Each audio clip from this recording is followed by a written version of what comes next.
Salut à tous, le journal du foot de ce vendredi 29 juillet. Les infos et rumeurs du mercato. L'OM accélère dans le dossier Alexis Sanchez.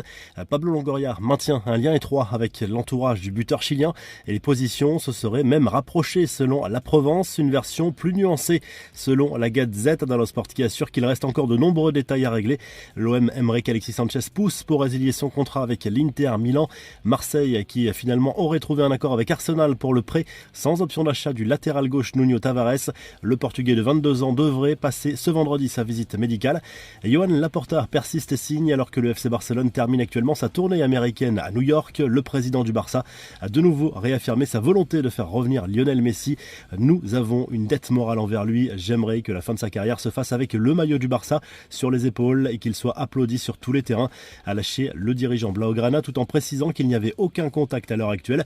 Le Stade Rennais de son côté a officialisé le recrutement du défenseur international belge Arthur Tête. Ce vendredi, il arrive en provenance de Bologne pour un contrat de 4 saisons. Le montant du transfert s'élèverait à 20 millions d'euros. Rennes qui pourrait faire coup double en défense avec une arrivée en provenance de Tottenham. L'international gallois Joey Rodon pourrait se relancer en Ligue 1. Il devrait être apprêté avec option d'achat. Enfin, les médias argentins ont forcément repéré la story de l'attaquant français des Tigresses, André-Pierre Gignac, l'ancien buteur de l'OM. Il apparaît avec le maillot de Boca Juniors. Il n'en fallait pas plus pour alimenter les rumeurs d'une future arrivée en Argentine.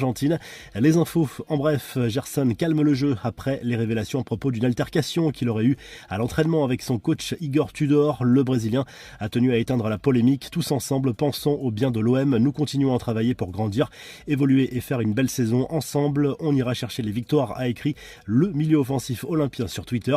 Un joli chèque arrive dans les caisses de l'Olympique Lyonnais ce vendredi. L'Assemblée générale du club va permettre d'entériner une augmentation de capital de 86 millions d'euros dans le cadre du rachat du club par John Textor. 40 millions d'euros seront réservés au mercato, on le rappelle.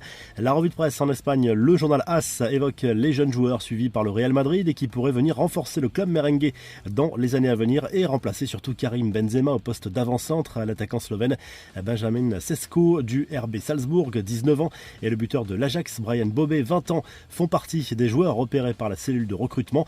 Le Mundo Deportivo revient de son côté sur la signature officielle de Jules Koundé au FC Barcelone, un transfert estimé à 50 millions d'euros, plus 5 millions de bonus. Le club Blaugrana qui pense encore à César Azpilicueta, Marcos Alonso et Bernardo Silva.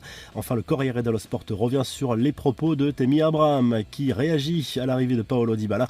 Il n'y aura pas de jalousie selon l'attaquant anglais qui assure qu'il est de la place pour deux rois à la Roma.